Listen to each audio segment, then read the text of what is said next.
Գավառում կար կոնդենսատորի գործարան մինչև 10-13 հազար բանվոր էին աշխատում։ Էլեկտրոյից հետո Ուրեմն ունեինք կարի ֆաբրիկա, ունեինք մեխանիկական գործարան, ունեինք ճշգրիտ գործարան,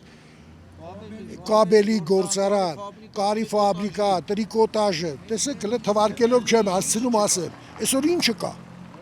ճշգրիտ սարքավորումների գործարանի այսօր փակել են գնացել են։ Գոնե բերեին, գոնե մի հատ երկու հատ ամեն շրջանում, իսկ կոմբինատը հողին հավասարեցրին։ Եվ արդեն աշխատում է թեթևը, տերը պահպանել է։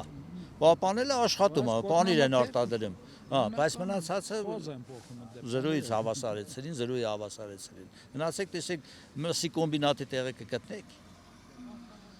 Քանդելային շենքեր Չկա, տեղ չկա։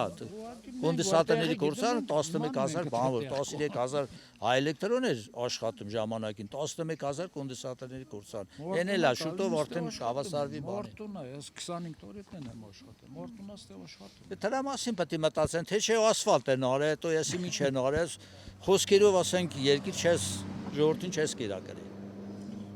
Պարոն Իսպիրյան, ասֆալտը անում են եկամուտների հաշվին, հաշվին, ոչ թե ոչ պարտքի հաշվին։ Որտե վերջին ասա զենք եմ օրել, ի՞նչ պորտ։ Դա դեսել է, ասեմ